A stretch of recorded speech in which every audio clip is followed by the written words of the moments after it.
I'm curious how you iterate. I've seen like clients that you've like, especially when you were doing the animation stuff, and I saw some clients that you were working with, and I saw the process of you continuously posting, and it was like you were like figuring out the formula because each client is slightly different, even if the format's the same. Like even the style of the video is the same, but like to make it work for them is nuanced. Yeah. And I could see the process of you like slowly figuring it out, and then once it's figured out, rips, Yeah, like rips, rips, Zach rips. Williams, we created a cool Yeah. style for him, and I love that style, and it did great. Mm. And it was kind of like this hand drawn, colored look, but still the thing that bums me out is on Instagram. If you use a white background, there's a gradient that's gray and black on the white, Mm. so it looks bad. It looks sloppy, Mm. which is like the black is great and it works. Um, but even just testing out, like I have some stuff that hasn't been posted that's incredible. Like it's like the coolest stuff we've made. Yeah. I just can't post it yet. But it gets me excited. Yeah. Even like trying to build this like cartoon department, Yeah. like celebrity cartoons. Yeah. Like I showed Casey. Actually, wait, I'll show you. You get stoked. I don't know where this is gonna go, but I sent Casey the illustration of his cartoon because I have an idea, and I'm just like, here's what we're working with. Oh, I hate that I pulled the phone out in the middle of this, but I feel like you should see it so you can understand. Yeah, let's take a look. Is this like a video? Or is just an image? That's just an image, Okay, sick. but that's like I have an idea. I have a vision for a KC cartoon, so like I'm just Yeah. gonna build it and pitch it to him, and then if it's like an idea we can dive into, then we'll figure out how to take it to the next steps. Yeah. But I think the future of having the most insane short form doesn't just have to be real footage. It can be anything. Mm. The nice thing about Instagram and TikTok is it can be anything you want and you can test it. Mm. Is that kind of like, is that your approach even when it comes to getting new clients where like you're super targeted and it's someone that like you've seen the vision specifically for them and then you're going to them and like, okay, I've already kind of built this out specifically around you and like, Yes and no. I've been testing. Like I made something for Chris Williamson, and then I was pretty. I don't think it'll work out because like some people don't want to spend that type of money on short form mm, for how much time it takes, mm, and it just depends. That's the thing too, is that you have to have someone who sees the value in having really quality videos, or else they're not going to value it. Like some people just don't need it. mm, Some people might just want regular video clips, don't want to try something new. Versus I think like if you have a following and you can create an entire new channel with an entire new style, with entire new set of stories or repurposing old stories, then there will be an audience. mm. That's the, you know what, actually, just quickly talk. And you're creating IP. Mm, You're creating like intellectual property of like your own style there. Like if you create your own cartoon mm. and it's unique to you, and you can grow a page to 1 million followers and spin that out, like that's valuable. Yeah. That's kind of like, that's what you did with Dan Coe, right? Like that. Yeah. Like talk about that. I remember hearing Yeah, I started like out with 100 him. million views in 6 weeks. Yeah, yeah. And Danco's interesting. It was good went well when we were working together. Yeah. And then he would just the workflow was he would take his viral tweets because he had data on what went viral already, and then he would rewrite them or like use them this similar format and record a voice recording, then send it to us, and I'd like come up with the full like it takes almost like sometimes more time to think about how to create the video than it is to animate. Mm, Yeah, and then create the ideate storyboard, sometimes illustration, hire an illustrator, and then animation, mm, and then VFX. The thing with Dan is he had so much data. That's the thing is Dan already had 250,000 followers, and he was posting into an audience, but he had so much data on Twitter. He had 3 years of tweets, and there's apps that will scrape every single one of your tweets, and now he has everything that he knows has already worked. mm, What works on Twitter, I think will work well if you can turn it into a video. mm, Just something I'm going to start testing is I'm going to find with the animation style is when people tweet something and it's going viral, like famous people, like authors or writers, I'm like, can we take that tweet now without having a voiceover and quote it and visualize the quote? mm, Like if you say something and it's 3 sentences, can I put those 3 sentences on a video and then visualize those 3 sentences above the quote? mm. because I think that's a really digestible way of something that works on a viral standpoint. Now, can you think of a way to visualize it so people enjoy it? Mm. Because I think that has an equal amount of virality effects Yeah. and chances of being viral. And then you're creating almost like you're creating like a little art piece to the quote. You're bringing the quote to life for people. Mm. Because like you might think of a quote, but not know like how would you visualize it. Now you get to try and visualize it. You're connecting it to an audience. That's the Yeah, thing. yeah, It you're goes back to connecting you're to an audience. connecting it to an audience. Okay, there's two things I wanna ask you about before we head out of here. The first thing was I found it interesting, something that you said earlier on. You said the most impressive people that you've been around, that you've observed, that you spent time around, worked with them, whatever, they have this ability to like focus. Like they're able to like tap into this level of focus. And that's what creates the creative. Like the thing that everyone loves, it's born out of this intense focus. While they do so much. Yeah.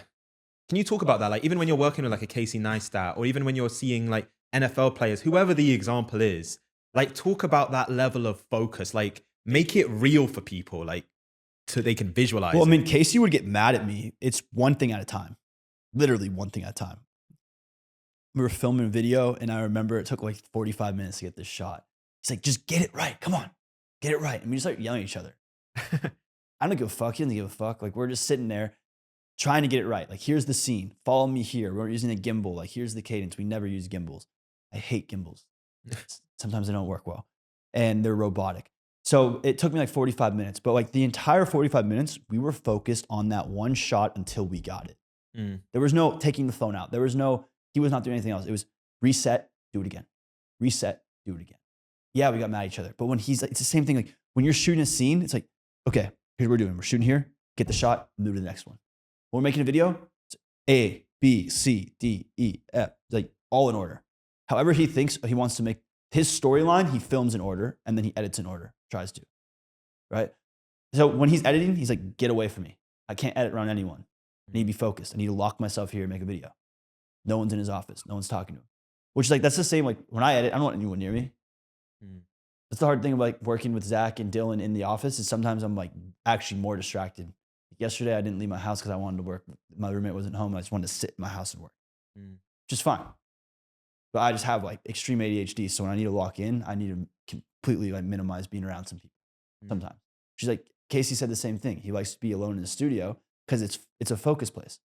Like I understand the value of being able to just be alone because then if you're actually disciplined, you can be extremely very hard to be extremely focused if you have a lot of people around you. Because they unconsciously or they might be interrupting you. Yeah. Yeah. You know what? I think it's something we talk about a lot on this podcast is we talk a lot about like finding your edge, like find the thing that like you're uniquely good at. Yeah. Unfair advantages. There's so many ways to say it, finding your edge. I think there's like a good thing to add on top of that is like the extreme focus and what that can do. If you can combine the identification of your edge plus extreme focus, it's like everything you want is right there when you combine those things. Okay, you know what? There's one thing I read it in your newsletter and I was like, fuck, like I need to It's funny because like I tweeted yesterday about like newsletters being a bubble because everyone's popping these up, but then they're just trying to monetize and sell them. I hate the way they're going. I think like most people should actually say, I'm writing a business blog because newsletters are kind of getting this, I feel like I'm being sold to if I sign to a newsletter. Like my favorite newsletters, they're just people writing. Yeah. They're not selling me anything. Bro, it's what I texted you. I said, the power of your newsletter is that you're writing not to like, you're not writing to be read. Yeah. I'm writing to no one. Yeah. You're not writing to be read. It's documentation. Yeah. Documentation. And that's why it's powerful. Yeah. Anyway. Because I don't think I could capture the way I write that newsletter if I were to talk to a camera. Yeah. But if I go back and read those thoughts in 10 years, I can take myself right back to those moment. Thoughts and moment. Yeah. Versus a video is like if I write that and then talk to the camera, it wouldn't be the same. Yeah. Yeah. Like Okay, it's more so like just an archival journal. Yeah. In a way. Yeah. Okay. So this is what you said. And I think the article, in case people want to read it, It's like 27 Oh thoughts in yeah, 27 years. yeah, yeah. And there's something that you say. So this is the second point. You say money comes and goes, it ebbs and flows. It's fun to make money, fun to spend it, but life rewards the risk takers. Take risk with positive risk versus reward. The broke athlete spending every dollar to be better at coaching. The kid going all in on his business, spending every dollar on inventory.